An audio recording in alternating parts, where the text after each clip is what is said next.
This program is from the 1988 Religious Education Congress held in Anaheim, California, March 10th through the 13th, 1988. This is Workshop 8C, 87, an inside look at the Synod. So if you're not in the workshop that you think you had signed for, you better find the one you want now. My name is Pat Marlowe. I'm from St. Margaret Mary's Parish in Lomita, and it's a great pleasure for me to be able to bring our speaker to you today. In Scripture, John speaks about the wise man who saved the best until last. And I like to think that when the Congress planners set up this schedule, that's what they had in mind in scheduling Sister Mary Milligan toward the end of our Congress weekend.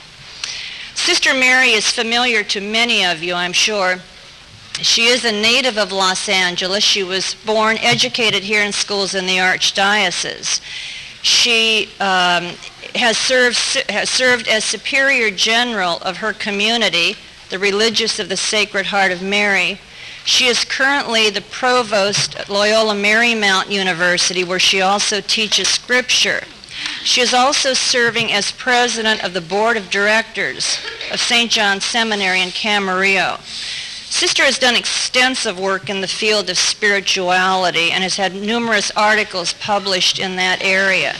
She holds a master's degree from St. Mary's in Notre Dame, Indiana, a doctorate from the Gregorian University in Rome, so she's very well qualified to speak to us today. Sister also wears another hat, which is not mentioned in her professional qualifications, but one that's very special to me. Sister happens to be my younger sister. And so it's just with a great deal of prejudice and pride that I present her to you today, my sister and our speaker for today, Sister Mary Milligan.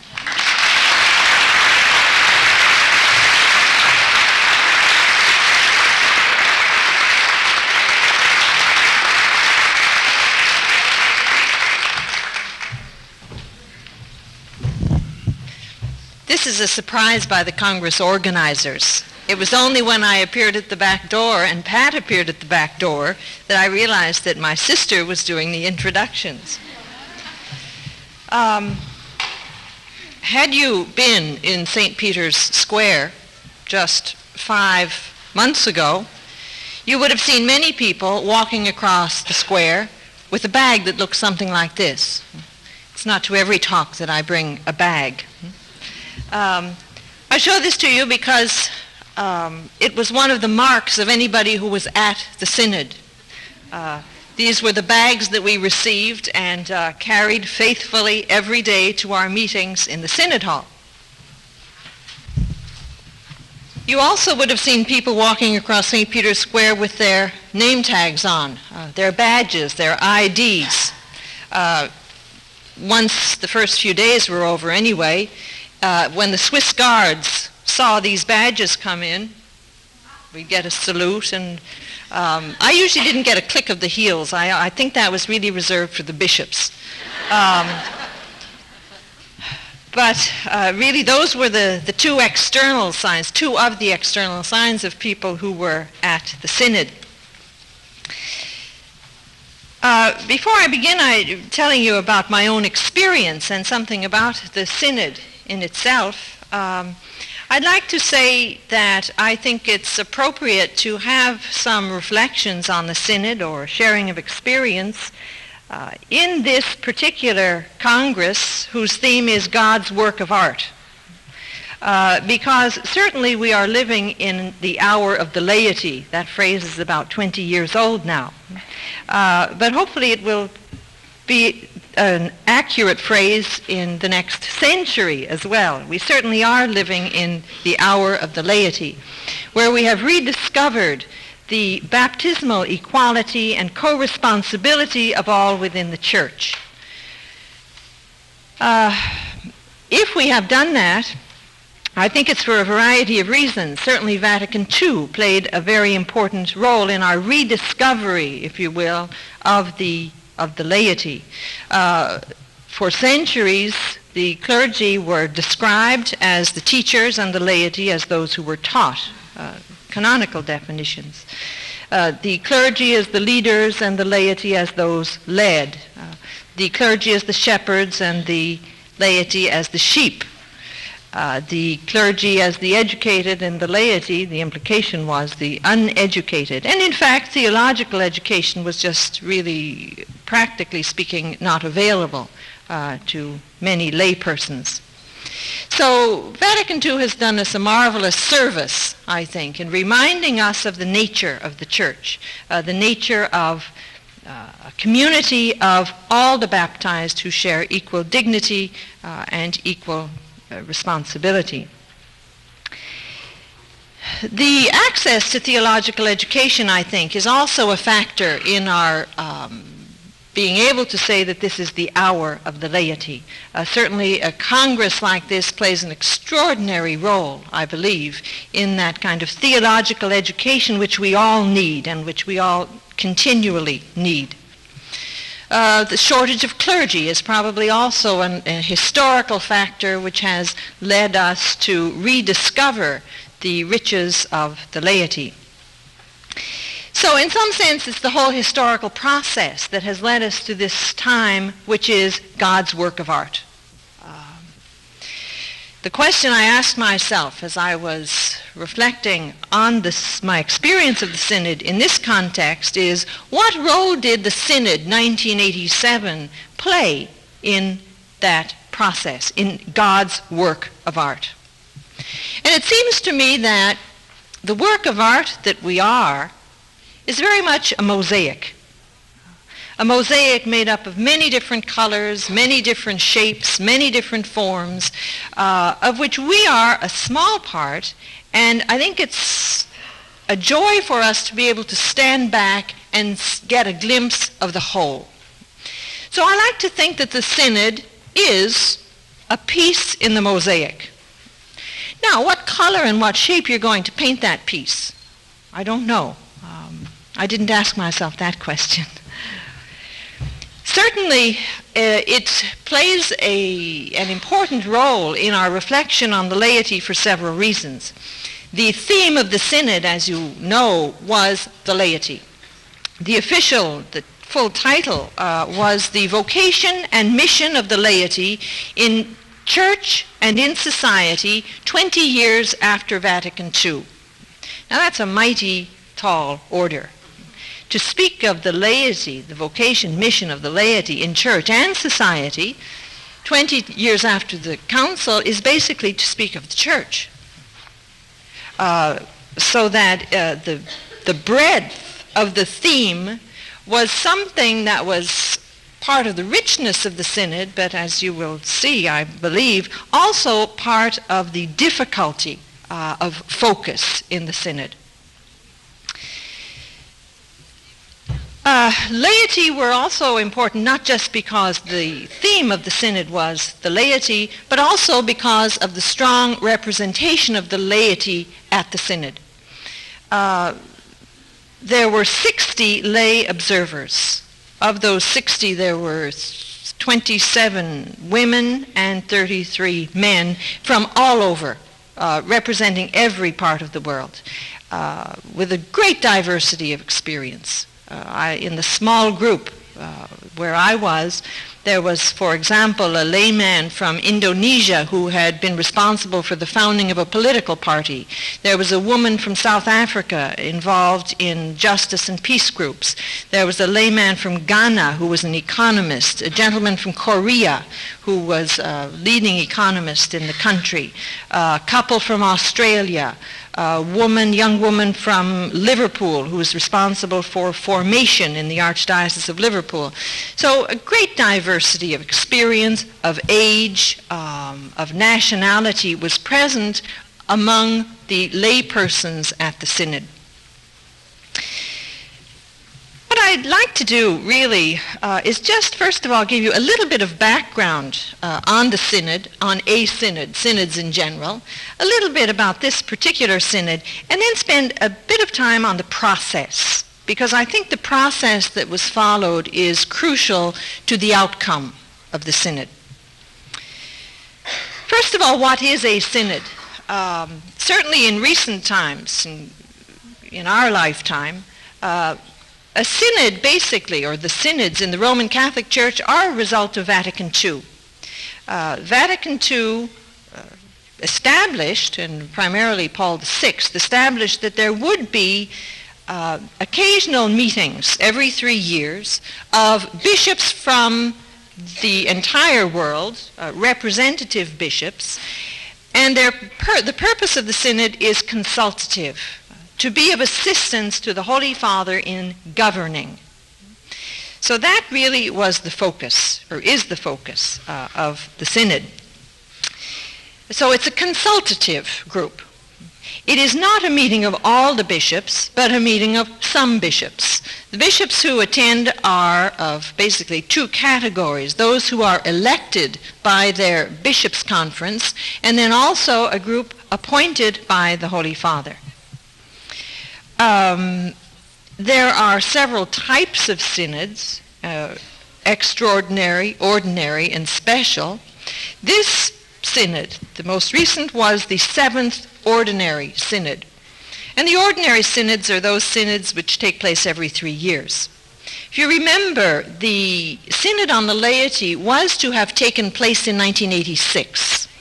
And the reason it was postponed was because John Paul II called an extraordinary synod. And that synod was called specifically for the purpose of evaluating what had happened in the Church since Vatican II. So that this 7th Ordinary Synod was postponed for a year. And many people felt that was a very opportune postponement because it gave much more time for consultation of the laity in particular. Other synods have addressed questions like the family, catechesis. The most recent Ordinary Synod was on penance and reconciliation, you may remember. One on justice. The ordinary outcome of a synod is that all the information from the synod is presented to the Pope, who is asked then to write a document. So that strictly speaking, there is no synod document. Again, that's an important important point that I'll come back to, because you have seen things that are published as a result of the synod. But basically there is no official synod document, but the Pope does write a letter, and will write a letter, no doubt, on the laity as a result of what was presented to him. When I say what was presented to him, I don't mean merely in writing. Some people have asked me, what was the role of the Pope in the synod? And he was there at every General Assembly. Certainly for the first 15 days, he was there all the time. The only time he was missing was on Wednesday mornings when the general audience is held. But other than that, he was constantly in the Synod Hall, constantly listening, or at least seemed attentive. Not only that, but during the course of the synod, at lunchtime, he would invite a group of 12 to 15 bishops up to lunch every day. And then in the evening, he would invite a group of 12 to 15 of the lay observers and theologians up to supper. So that in the course of the month, from the 1st to the 30th of October, everyone in the assembly really had a meal with the Pope. And I must say, at those meals, there was a great spirit of conversation. There were no topics that were off limits. In this question of listening, the night I was up, somebody said, "Well, you seem to be very listening attentively and not falling asleep." He said, "Yes, I'm listening." He said, "I'm listening especially to the lay people, and I hope you are too."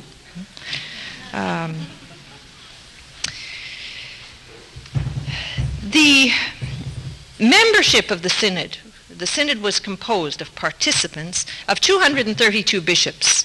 And those bishops, or of the 232, 114 were there for the first time. So they, like myself, kind of had a new experience. I was happy at the end of the synod and during the synod to talk to some of the bishops who had been there for every synod. Because when we got somewhat discouraged by process or by any number of things, those who had been there, synod after synod, could say to us, "Ah, yes, but this is so much better than the last one."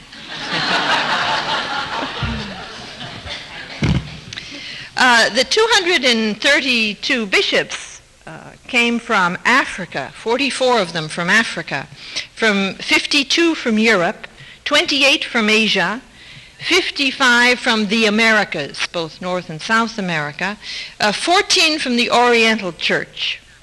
I must say, you know, the titles that the bishops from the Oriental Church use are often not just your excellency and your eminence, but your beatitude.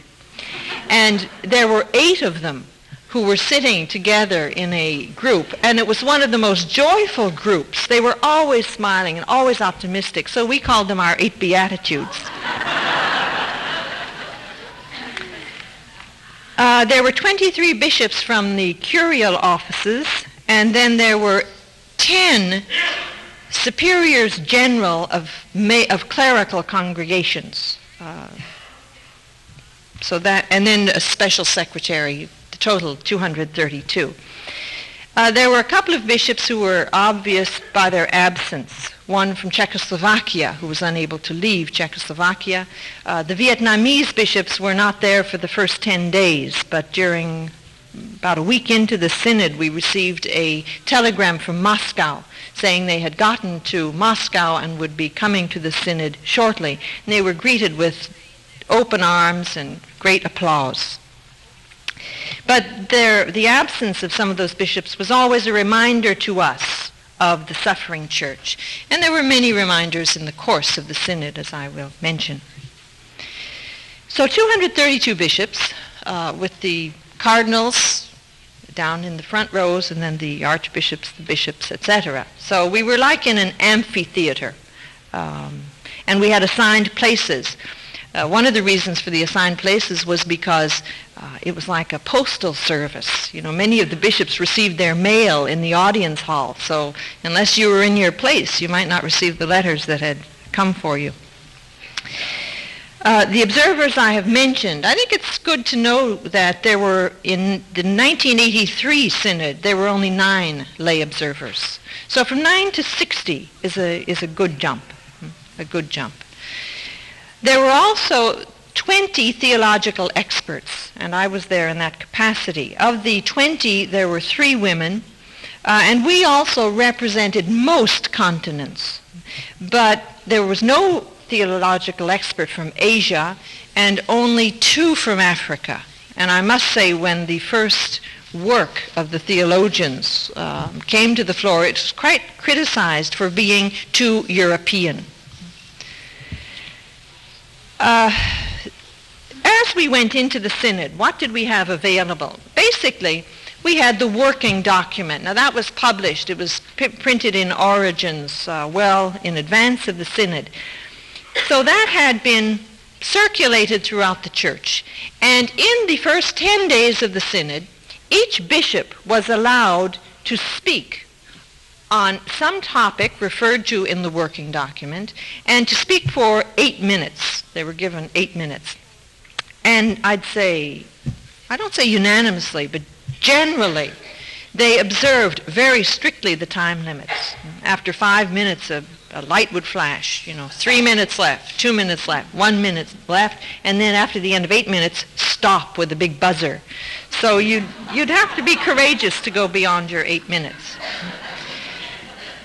Also in those first 2 weeks, we had interventions from about 15 laypersons, and the laity were given 20 minutes for their interventions. And we had some very fine ones. The lay people, some talked about family and marriage, some about spirituality of laypersons, workers' movement, children, suffering, communications, very fine interventions on the part of the laity.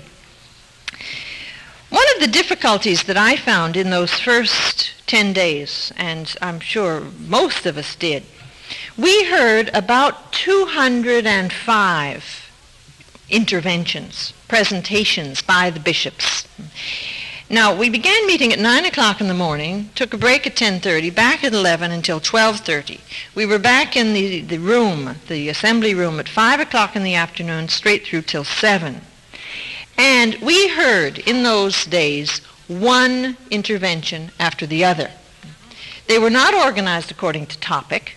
They were organized basically, the way the bishops had requested to speak. Now, at least the theologians, we had the text in front of us, but we were the only ones. Well, that's grueling, to listen to one presentation after another, and 205 of them in a period of about 10 days. As a result, I know for me, many of them have kind of blended together. Some people have said, well, now, which bishops made the most significant interventions? And to be quite honest, it's hard to remember. I have to go back and reread the interventions, which I have. But most people in the assembly did not have them. However, in those first 10 days, we certainly got a picture of the universal church. I can't think of any forum that is able to give a picture of the universal church the way the Synod was. I mean, really an extraordinary diversity, richness in our universality. There's absolutely no doubt about that. As I reflect back on the experience, what struck me, and I've tried to kind of do this according to continent, it certainly struck me that what was coming from Latin America was a great concern for the poor, and also a church which is structured in small groups, basic Christian communities, as they're so often referred to. I was struck, for example, by the Brazilian bishops, who, it's obvious, stand very much with their people, and their people are the poor. And the contribution of the Latin American church to the Synod, I think, was really that kind of commitment to the poor, and also the structuring of the church in small groups with great participation in the small groups. From Eastern Europe especially, we heard a voice of suffering. And suffering because of the lack of religious freedom. The concern of many of the Eastern European bishops was secularization. It's difficult for them to understand the secularizing process which certainly the Western world is involved in. The Church of Africa, a church very much alive and very much a church of the future, a church which is also suffering, a great poverty. How many of the bishops spoke of famine, of persecution, of extraordinary poverty, drought, war. Really, the African church also is a suffering church, a church which brings us an extraordinary sense of community. The I, is always seen in the context of the we. In the African church. The Church of North America, an educated laity, a church with great processes of participation, very open expression, an adult laity. That was certainly obvious from the interventions of the bishops from North America. The Church of Asia, very diverse, very diverse. A church which is involved in a political process in so many countries. Just read the newspapers, when the situation in Korea, for example, the unrest at universities, so often we saw pictures of Christian leaders out in front of the community, standing with the community. The church in the Philippines, we know the role that the church has played in so many Asian countries. And the bishops there kept saying to us, for us it's impossible to separate politics and religion. It's absolutely impossible. Also a church that's in dialogue with the great religions, with Islam, as other parts of the area as well, with Buddhism, with Hinduism. So all of that also was brought to the Synod. I'd like to read you just a few little quotations from a couple of the interventions which I found particularly moving. And I know you have not read these interventions. One, because the first one was not given to the press for obvious reasons, from a bishop in Bulgaria. And the second one you no doubt have not seen. It was a written intervention. But again, it situates us in kind of various, in other realities, quite different from our own. The Bishop of Bulgaria, or one of the bishops in Bulgaria who was there, began by saying, most of you who speak in the name of a bishop's conference. He says, however, I cannot do that, because in 1979 we did try to form a bishop's conference, but we were unable to do so because that our attempt was forbidden by the government minister in charge of religions. So he says, I consider myself a representative of the Church of Silence. I admire what you are doing. For example, you print bulletins, magazines, newspapers, and texts. I must say I thought of that, Bishop, as I was walking around the display area this morning. For us, that is unthinkable. We print only a small calendar and with very few copies. We have no more prayer books. Our liturgical books are duplicated and in very poor condition. As for participating in the liturgy, the role of the faithful is minimal. They repeat the prayers they know by heart. As for doing the reading in church, that too is difficult, because we do not have weekly missals. What's more, the assembly is made up of the elderly, whose sight is often poor, or who have insufficient training to do a reading in public. All of our groups and associations have been suppressed and forbidden. Young people are not allowed to come to church. Those who do play a role in church must do like Nicodemus. And all those who practice, both men and women, are already retired. This brief presentation gives you an idea of our church. That is why in this assembly I will remain as a listener. But know that I admire what you have done and are doing. As for doing it ourselves, that is impossible. Quite a different reality from our own. In Cambodia, this is from, I say a bishop in Cambodia, this is a French bishop actually who was in charge of the catechesis of the Cambodian Christian community, all of whom, or any public Christians, are outside of Cambodia. And this bishop described the systematic extermination of the church in Cambodia. He said, in Cambodia there has been no celebration of the Eucharist since 1976. It's extraordinary. No celebration of the Eucharist since 1976. All priests were killed during the revolution. Churches and other buildings were destroyed or confiscated. Lay people are in charge of the communities, which of course are not public. They ask that we not forget them and that they not be perpetually deprived of the Eucharist. There are 500,000 Cambodians in the diaspora. We have some in our own community here in Los Angeles. 250,000 of them have found hospitality in other countries and have settled there. The others are in camps on the border of their own country, but only a few of them have the status of refugees, and so dependency is their ordinary condition. Christians are few in number among the Cambodians of the diaspora. Paradoxically, they don't find around them an atmosphere encouraging them to be free and to participate. There are many obstacles that need to be overcome in order to bring them beyond passivity and resignation. And then he describes the importance of welcoming the Cambodian Christian community wherever they are found. He says at the end, perhaps more than any other organized group, the Cambodian Christians need special attention. They need to be recognized and to be sent. They need the trust of all of us. Now those are just two examples. We could go on and on with examples of the interventions of the bishops. I'd say generally the interventions in those first 10 days were of three types. There were some, like those I've read to you, which described the situation of a local church, and very often that was a situation of suffering.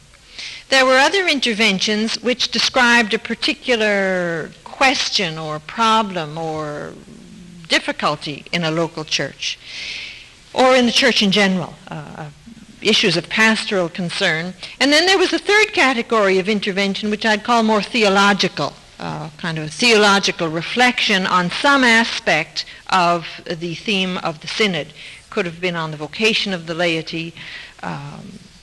One of the themes that was very prominent in those first days is to try to come to a positive, what was described as, a positive definition of the layperson.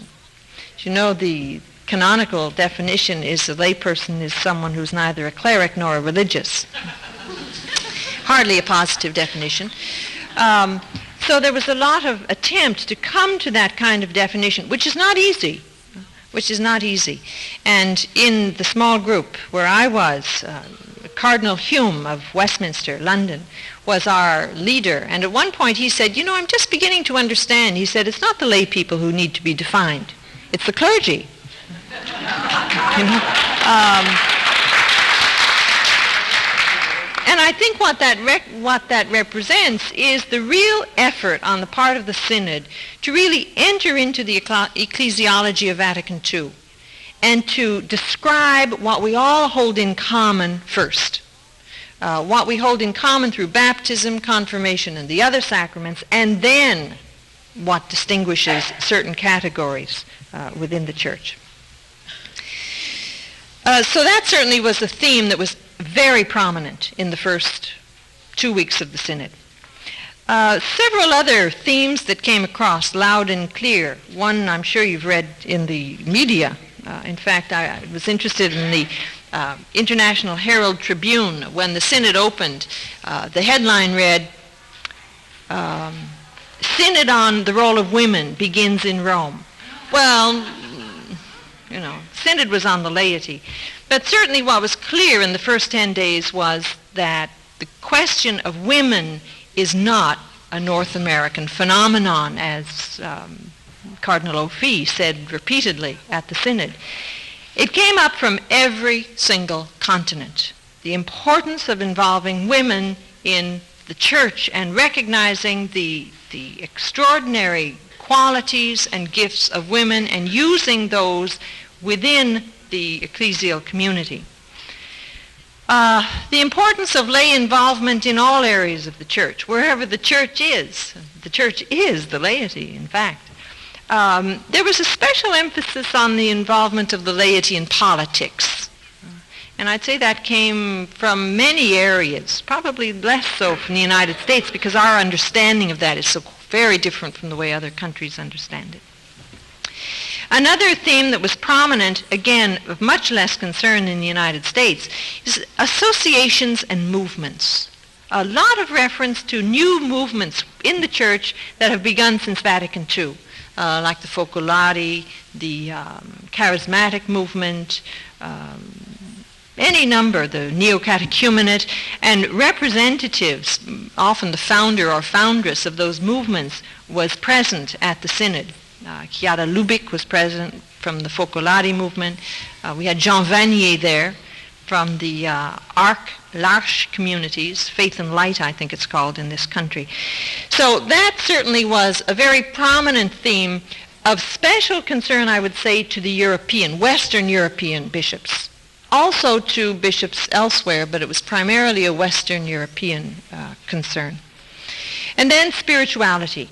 The spirituality of the laity and also the formation of the laity came up again and again, primarily from the lay people themselves. You know, the importance of really reflecting on an adequate spirituality to sustain involvement in the world. Once the first phase, the first 10 days were over, we went into small groups. Now, in the small groups, the basis of our discussion was a summary of the interventions of the first 10 days. As you can well imagine, it was very difficult to make a summary. And the way that summary was done was the theological experts Basically, our official title, as you would read here, of course in Latin, is Assistance to the Special Secretary. And the Special Secretary of the Synod was responsible for every document which went to the floor. So we were basically there to assist in whatever way we could to get the documents on the floor. Now, in the first phase, each of us had been assigned a topic, and we were listening attentively for a specific topic. At the end of the day, we would always write up a little summary, or a big summary, as the case may be, as the topic was. We would write up a summary of what we had heard on that particular topic.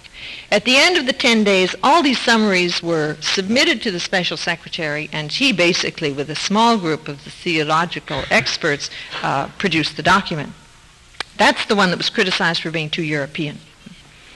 My topic, which I won't elaborate on now, the topic I was listening to was relationship between religious and the laity.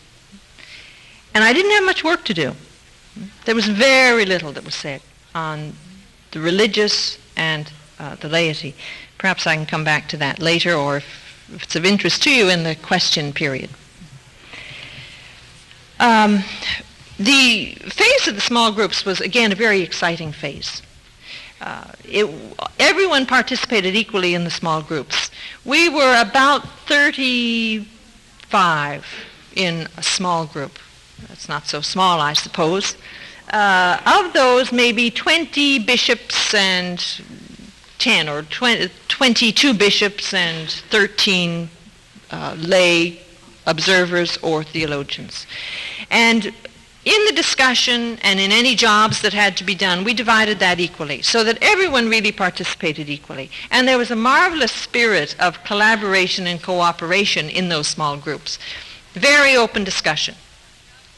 Now, what happened was, at least in our group, and I think it's pretty much happened in the other groups as well, the official language of the Synod was Latin, so that any document that went to the floor had to be presented in Latin. Now, at the end of the synthesis, this document which went to the floor, there were appended 14 questions. Now, many of the leaders of the groups, the bishops who were leading the group, immediately got those questions translated into the language of the group. And the questions very much determined the discussion. Now, I think one of the reasons for that is I think fewer and fewer bishops are able to handle Latin. Really, when I reflected back on it, the bishops who are the experts in Latin are the ones who have been bishops for a long, long time, or the curial bishops. But really, many of the younger bishops and in many of the countries, they just don't use that Latin that much anymore. In these small groups, there were 3 English groups, 3 Spanish groups, 3 French groups, 1 German group, 1 Italian group, and 1 Latin group. All of the people in the Latin group obviously spoke another language. I don't know if this is symbolic or significant of a trend, but they tell me that in the last synod there were 6 people in the Latin group, and this time there were 5. So I don't know about the next one. But as a result, a lot of the discussion in the small groups focused on the questions rather than the text itself. The purpose of the small group was really in 2 phases. First of all, general discussion, and there really was general discussion, very fine discussion and open. And then toward the end, what we were to do was to formulate propositions. Proposals.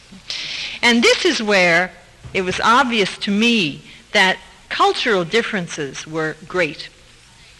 When the Anglo-Saxon, the English-speaking groups hear that, usually like a proposal is a brief, action-oriented kind of statement. This is what we suggest. And that's generally what the English-speaking groups produced. The German group, long theological developments, The French group couldn't give you the bottom line without telling you how they got there. The Spanish groups often put it into a social context, the sociological context. So that was really interesting, to see the way the different language groups approached the same task. Now, that also made difficult trying to get them all together. When you tried to draw up one synthetic statement, well, if you left out the German theological developments, the very first thing the German bishops would say is, but, where is our theological development?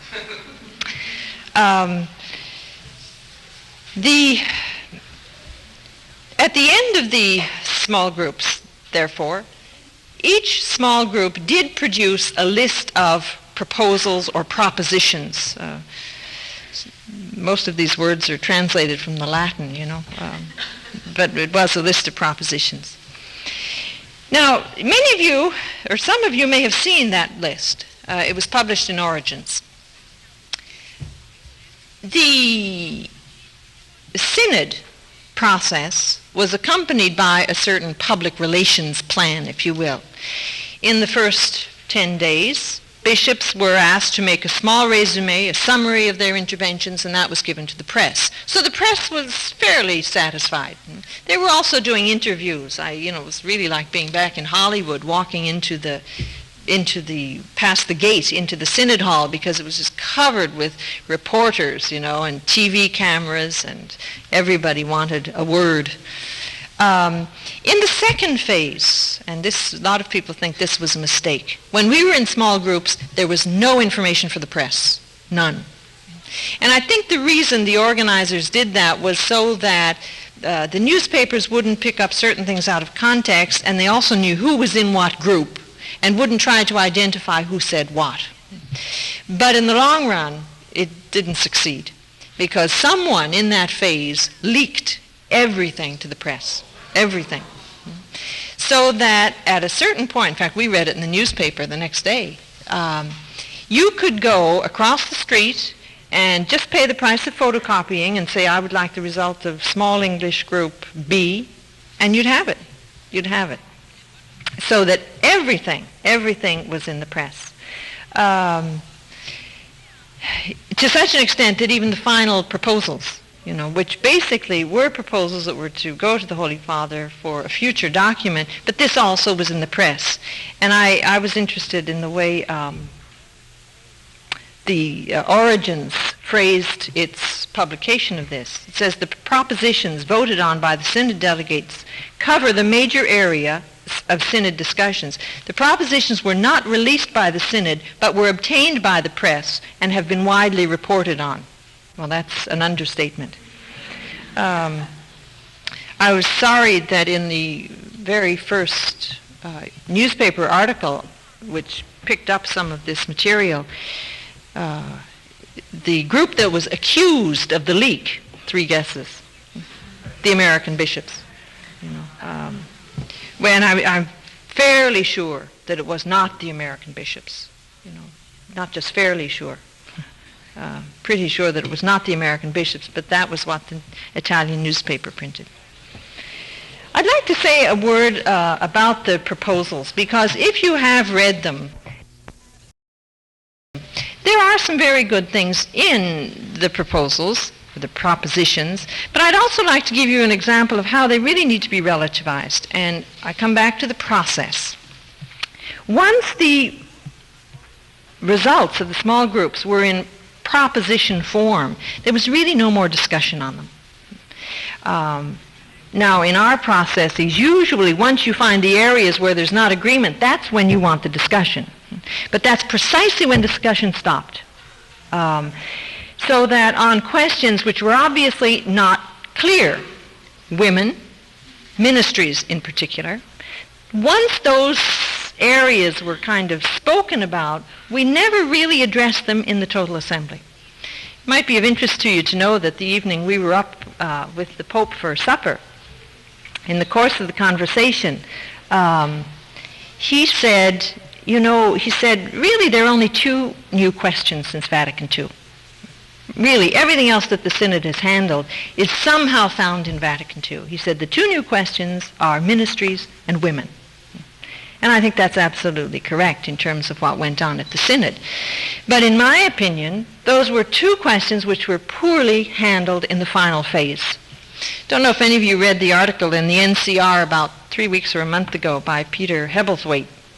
And he said something like, if the Synod had ended 2/3 of the way through, the Christian community would have been edified by what had happened. I think that there's a good deal of truth to that.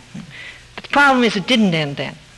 And it was in the last phase when some of these questions were formulated that they either were rendered so general that they say nothing, or they really didn't accurately, in my opinion, express what was said on the floor. 2 examples.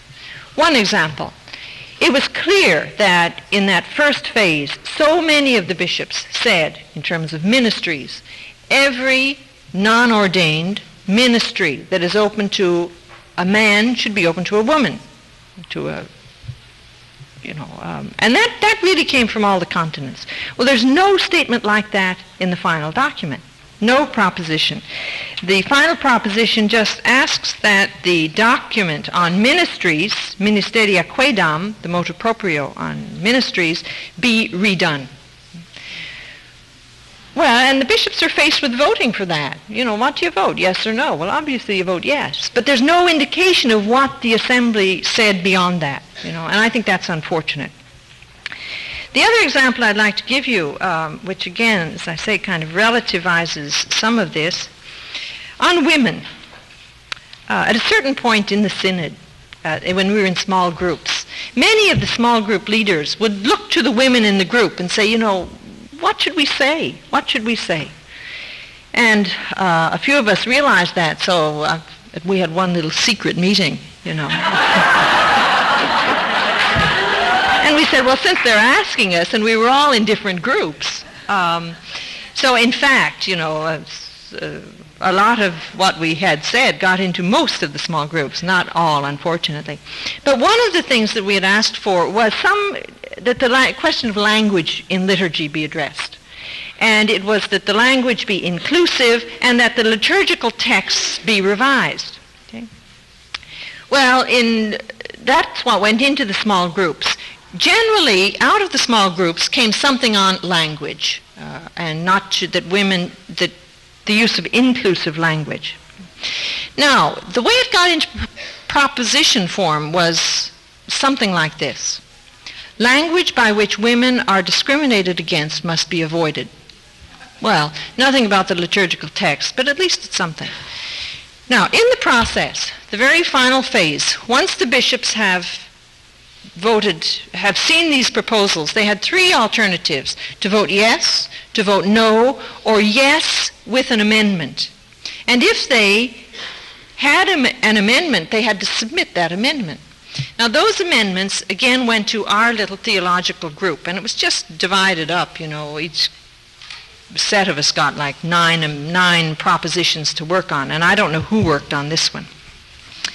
But some bishop put in an amendment, and the amendments were never voted on by the whole assembly. They just appeared the next morning when the vote was yes or no. Someone just added one word to that amendment. So let me read you the final one. Language by which women are, now the original was discriminated against, must be avoided. Now it reads, language by which women are undeservedly discriminated against must be avoided. Yeah. So somebody, didn't like that and said, well, I guess there's a deserved discrimination and an undeserved, put in an amendment, and whoever was passing judgment on those amendments incorporated it. But I ask you, what does that proposition mean? What does it mean? Language by which women are undeservedly discriminated against must be avoided. Now that's where I say the process was poor. The process was poor. Some have said it was a democratic process. Yes, in the first 2 phases everyone could participate. But really, once the issues were clear, then it became very, very funneled. It was like a funnel, very wide in the beginning, and as we went along it got more and more narrow, so that at the end the bishops were faced with voting yes or no to propositions like that. And they had no alternative on the last day. It was either yes or no. I must say, even in the small groups, there were times when, we didn't do much voting. But when we did, sometimes I had my hand up and I said, what am I voting for this for? But in the context, it was like your only alternative. It was like the lesser of two evils. But I bring that up because I think it's important to know things like that. And not, this is important, yes, this is important. But I must also say that was done at midnight, the night before it was approved. We were working till 2:30 in the morning. Some worked all night, and trying to get, the documents ready so they could come to the floor the next day. So that's so much for the process. I've said something about content there. Just my own reflections, and then I'd really like to leave some time for any questions that you might have. My own reflections on the Synod. Certainly I found the process, as I've mentioned, was poor. As I was in that last phase, I thought, why don't we stop and remember what we heard in the first 10 days? What did the lay people tell us? Because a lot got focused on internal questions, the movements and associations, ministries, some of those questions. Whereas the question of, the availability of the Eucharist to the Christian people, many bishops in that first 10 days said, or confession, the importance of confession. One bishop said, I get around and my priests get around to the communities in my diocese once a year. Once a year. I mean, how can you have confession, one-to-one confession? It's absolutely impossible. And there are many places in the world like that. The situation of the Cambodian church, yes, that's a specific situation, but there's so many places in the church that are unable to have celebration of the Eucharist because they have no priest. It was, I would like to have had some distance to say, all right, now we've heard everything. Let's remember what we heard in the beginning, and then what do we want to decide? But once you were in the process, it just kind of kept going, and we didn't have that opportunity. My other reflection is on the use of Latin. While I do appreciate that in a multi-language group, you can't possibly do translations in the period of time that was available. By the way, there was simultaneous translation. We had translation into 6 languages. But in terms of texts, because it's just you couldn't possibly do that in the time available. But on the other hand, Latin does give an advantage to certain areas. And I think that's unfortunate, and I don't know how you solve that language difficulty. Thirdly, the great cultural diversity is certainly a wealth, a richness. It's a marvelous thing in the church. When you have that diversity in a group like this, sometimes I think it almost leads the group to being satisfied with the lowest common denominator. Because a cultural group can say, well, that's fine for your church, but we can't do that. Or, you can do that, but we're not there yet. Now, there was a good deal of, yes, that's your problem, and we want you to be able to solve that problem, so we'll go along with that. But in some cases, it wasn't that, so that even the assembly almost had to be content with the lowest common denominator, which is unfortunate. My own opinion, and I think part of this is cultural, was that the areas of disagreement, and there was disagreement, were really not faced squarely. I think part of it's cultural. You could sense that there are certain cultures that are so focused on unity and the kind of social unity that any expression of diversity or dissent is really not understood. Now, that was an important insight for me in terms of the American church and its dealings with the universal church. Because dissent, the kind of dissent that we see as loyal and working toward a real consensus or a unity, in some cultures, and I do believe it's a cultural thing, is perceived as divisive. divisive. And I think there was some of that in the Synod. I think the theme, while again, it's almost good news, bad news for each of these, but the theme, while it was very broad, was a great richness, but it also led to a great lack of focus. Like people say to me, what was the outcome of the Synod? It's hard to say. It's hard to say because the topic was so broad that there were certain questions, but it's very hard to say, well, the focus was this. There were many focuses, I believe. In terms of a positive outcome, I think the experience itself, although it was extraordinarily painful at times, I think the experience itself was positive. The getting to know one another, the presence of bishops, clergy, lay, religious, all in the same assembly and working for a common purpose. I think that was positive. I've mentioned several times the richness, the vision of the universal church that you'd get nowhere else. And I think certain questions were at least heard. When I think of the Holy Father getting, the final results in proposition form, what consoles me is that he was sitting in the assembly. And he knows that in here there are certain questions missing, which were very clear, or at least very widespread in the first 10 days of the Synod.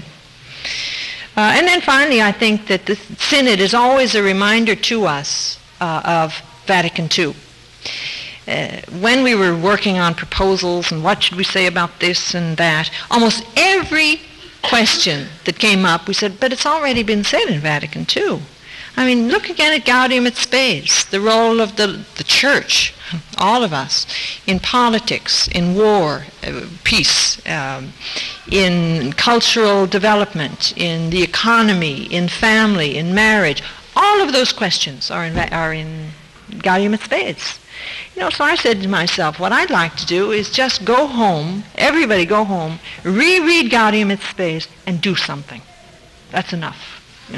We have the words. We have a document on the family, you have a document on work, you have a document on evangelization. You have lots of documents. What we really need is action. Reflect on that, interiorize it, and do something. And it seems to me that's God's work of art. Let me end there and see if you have any questions. There's so much that I could say about the Synod, and it's hard to pull it all together. Does anyone have any comments or questions? Yes, maybe you better use the mic here, just so that the whole assembly will get the benefit of your comment or question. I hope it's on. Sister, you mentioned that there were quite a few bishops in different countries. Were there any from the Byzantine Rite? Yes. From the Oriental churches, all of them, there were about 14. And there were some specifically from the Byzantine Rite. In my small group, there was a Bishop Kosciuszko, I think is his name, a Byzantine Rite in Pittsburgh. So yes, there were. Even from the United States, there was a Bishop of the Byzantine Rite. Yes.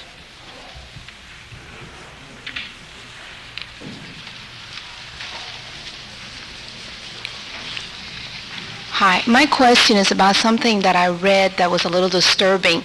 I understood that some of what they had agreed or had discussed was that some of the roles of the lay ministers, in other words, that they had too much of clerical duties, and that the priest needed someone to take over the administrative duties so they could do more of the pastoral things that the laity were doing. I just wonder about that. Yeah, no, that of course came up. Some bishops brought that up. But certainly the general feeling of the assembly was to look at the church, and the church as missionary, and the church also as a communio. The word communio came up so often in the Synod.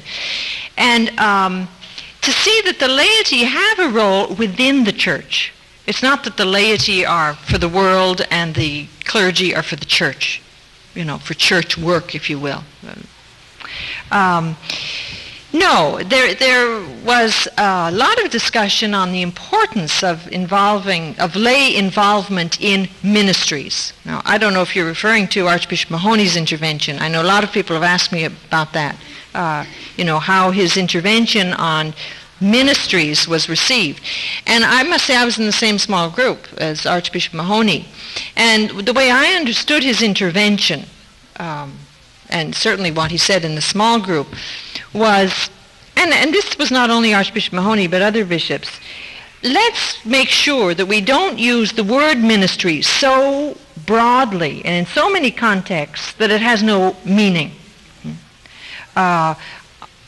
I think the example he referred to in our small group, he said, even the people who park the cars in the parish want to be known as the ministry of the car parkers or whatever, And I think that's accurate, But certainly from that to saying that, we don't want to use the term ministry for lay people, no.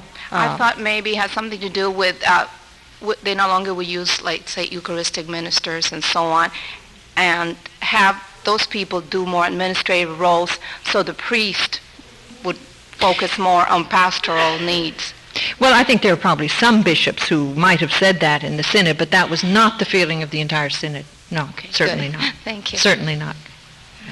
Yes.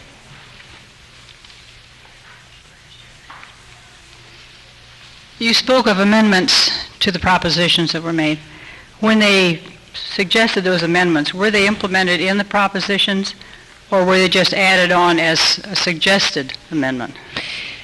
There again, a lot of this process, which is kind of complex, I left out. The role of the theologians, when the amendments were handed in, and there were 900 amendments handed in, our role was to, as I say, each one of us, each group had like 9 propositions, and we were to go through all the amendments relating to certain propositions and make two judgments. First of all, if it was a very substantive amendment, and if so, it was to go to a group of bishops, like the ones on ministry and women and some of those issues. They went right away to a group of bishops, and I think that's right. I don't think the theological group should have been making that kind of decision.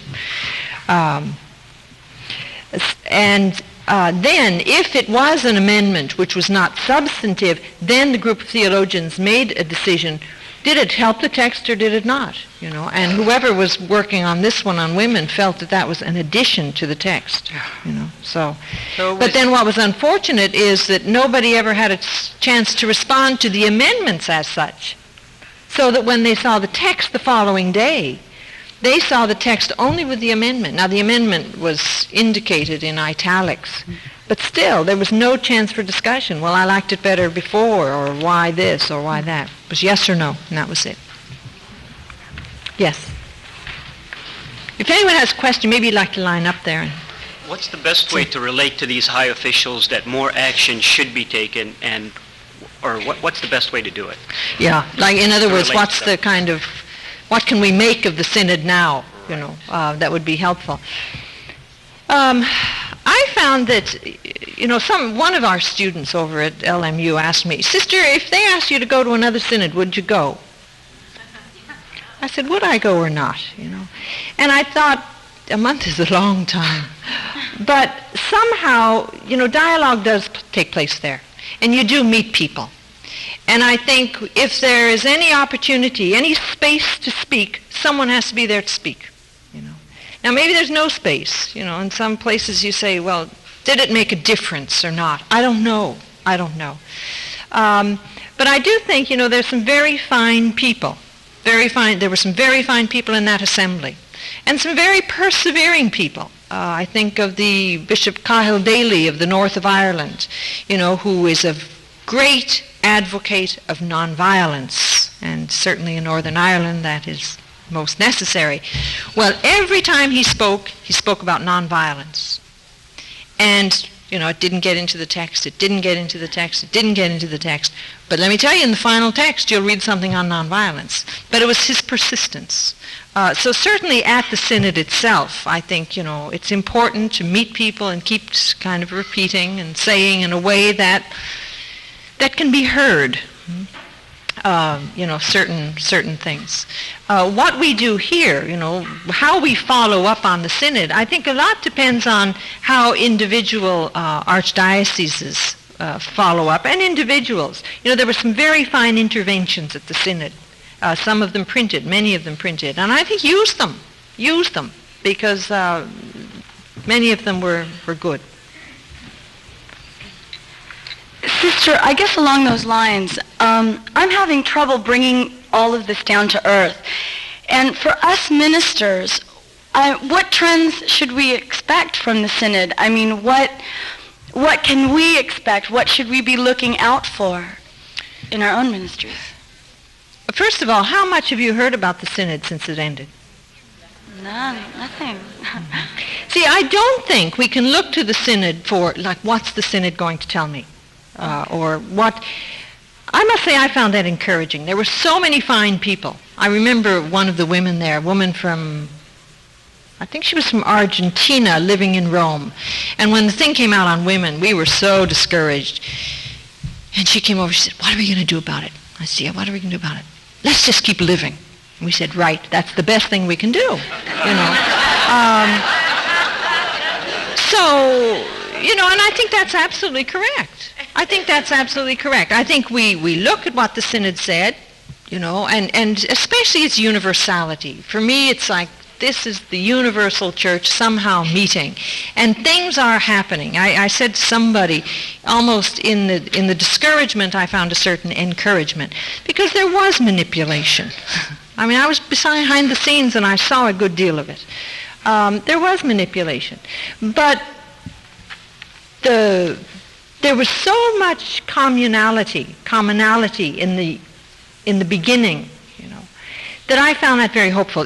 I got the impression like the Spirit is alive, and the Spirit is at work throughout the church, and you cannot stop that. You cannot stop that. So that I found very hopeful, on so many issues. Now, when I look at this, I don't find that terribly hopeful. But I think what I have done is try to see the Synod as one moment in the life of the church, an important moment. But, it certainly isn't going to stop anything that's happening. And I would hope that somehow those of us who are ministers in the church can find some impetus from, whether it's interventions or maybe even in these proposals, hopefully in a document that will be forthcoming, that we can find some encouragement and forward movement. We certainly can find it from one another, So I guess what I'm trying to say is we can't expect too much encouragement from the Synod, but neither does the Synod prevent us from being good ministers. Okay, thank you. Sister, I was wondering, did you give us a final definition, or could you give us a final definition on exactly who the laity is? And along that line, in somewhere I had read that the difference, there was two differences, the clerics and the laity, putting religious in quotes in with the laity. Mm-hmm. Yeah, I can't give you a definition. The Synod couldn't do it. So, who am I? But I would like to say something about the second point, because it's the ambiguity of the non-ordained religious in the church. And really, when I was listening to that, I heard it again and again and again, and I brought it up again and again and again. And I don't know if it was heard. I think it's the non-ordained religious who have to keep expressing it, because what happens when religious are referred to? Well, let me back up a bit. There were religious at the Synod, aside from myself. There were 6 non-ordained religious among the observers, 4 women and 2 men, both of whom are superiors general of brothers' congregation, non-clerical congregations. You also had 10, I mentioned, religious superiors of priests' congregations, superior Jesuits, and the names have escaped me. I could look them up. But within their own congregations, the women who were there as observers, and 2 brothers' congregations who were there as observers, and the men, they all had the same function within their religious community. Now, why were some members of the Synod and others were not? Priesthood. They were all priests. So that they were not really there as religious. They were there as priest religious. Because all the other non-ordained religious were among the observers. So there was a first ambiguity, I think. When religious were referred to, so often when the church is looked at, it's the ordained and the non-ordained. And in that case, it's clear that women religious and brothers are among the non-ordained. I mean, there's no doubt to that. However, very often the church was referred to as priests, religious, and laity. And then where? And what I found was religious slipped back and forth according to the convenience of the speaker. No, I'm serious. And the ambiguity is built into Vatican II, and it's built into canon law, and I think it really has to be addressed. It was not addressed at the Synod. So women, the non-ordained, I say women, but it's the brothers groups as well. I say at the Synod we were not spoken about, except incidentally. We were not spoken to, and we were not speaking. So it's a very, very ambiguous position. Now, maybe it's not a bad position, but it's very unclear. As I sometimes facetiously say, I say, we're considered as laity when it's a question of privileges and clergy when it's a question of sanctions. Thank you very much, Sister, because that's how I've always seen it, and I've been wondering, and I'm glad you explain it. Thank you. Sister, you told us that the U.S. understands involvement in politics differently from other countries. I'd like you to explain that difference in understanding. I'd also like you to tell us how the statement about women was made in Latin. What was actually said? Was it ad feminas or contra mulieres? And was it, what were the nouns and verbs used? I have the Latin with me if you want to come up and look at it later, of the proposals as well. In fact, they were only in Latin, so you're certainly welcome to look at it. It was always mulieres, The first question about politics is much more complex, and I don't think I could really address it in the time available, but just to, kind of in a nutshell. I think our understanding of politics so often is partisan politics, whereas politics in many countries is understood in a very, very broad sense. I always think of the Pope in terms of his own relationship and what we would call political involvement, in Poland. Well, he doesn't really see that as political involvement. He would see more partisan politics. When he speaks against, involvement in politics, it's often partisan politics because he considers it to be divisive. Divisive. Whereas politics in the broad sense, yes. And I think that we run into difficulty there. So much our own bishops accused of involvement in politics when they speak on the economy, or on war and peace. Well, that's not really involvement in politics. Now, we're coming to understand that, I think. But generally, at least from my perception of the way certain things are criticized, of involvement in politics, I think we have a different understanding, perhaps a more narrow understanding than some other countries when they speak of politics. But we could pursue that further, much further. Sister, I had a very narrow expectation of the Synod. I wanted to hear something about ordination of women or deacons, and you haven't spoken very much about that. I don't know if it even came up. I read in the tidings that they will not. So was anything said there? Yes, something was said. I would say at least 3 bishops, probably. I think the question of the ordination of women was,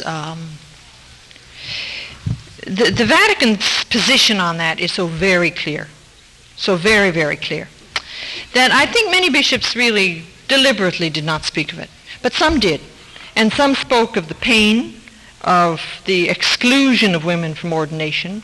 It was never picked up again in discussion, but it was said at least 3 times on the floor. Now, 3 is not too many times out of 205. I've mentioned to you, sometimes you found yourself voting for things that you say, why am I voting for this? But really in the proposals, it was always the distinction between the ordained and the non-ordained ministries, and nobody really touched the ordained ministries. It was like, will we open the non-ordained, and especially the acolyte and lector, because those two ministries are the two which, in this document of 1975, are reserved for males in the church. And a lot of bishops said that shouldn't be, that lector and acolyte. Now the real problem is that those are also seen as leading to holy orders. So until that distinction is made, until those are separated as steps toward holy orders, I don't know how we're going to get around that. But there was certainly no mass movement for women's ordination, no.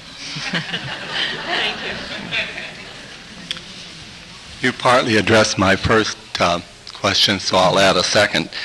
My first question was in regard to, was there an emphasis at all on the primacy for the laity of the prophetic mission of the church? Yes, there was a lot said on the prophetic role of the laity and also the prophetic role of the church.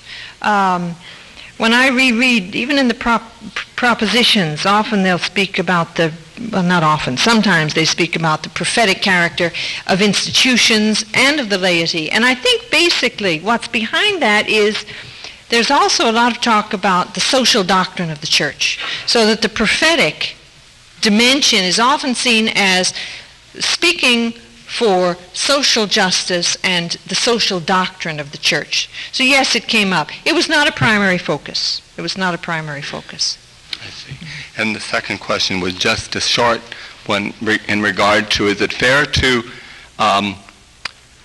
believe that these first 10-day documents would be well dispersed among all these countries in some form or other, and to be very useful to these to the laity in those countries? Yes, I think so. Yeah. Certainly Origins has done us a great service, because they've picked up some very, very fine interventions from the bishops and also from the laity. So the various numbers of Origins printed during October and even into November are excellent, I think, and really can be used. Yes, one last question. Is there any chance that future synods will take advantage of the gifts of cultural diversity, so that those who are good at drafting propositions will draft them, they'll be turned over to those who are good at writing theological introductions, and then provided with social commentaries? I would hope so. The theologians, I don't know if I said this, we never really functioned as theologians. We never had a theological discussion. We were up till midnight, sometimes cutting and pasting. I said, some of us could have been replaced by a word processor. Really. No, I think future synods, in terms of process and in terms of, even support, could be much, much more efficient. Now, efficiency is an American virtue. Not everyone has the same idea of efficiency. But still, there are word processors available. I don't know. One of the bishops said to me, I think it was Cardinal Hume, said, I think one of the greatest positive points of this synod was the involvement of the laity, the presence and involvement of the laity. And I must say, I sometimes looked at laity who had had very little contact with the whole Roman scene, and I thought, I wonder how they're surviving.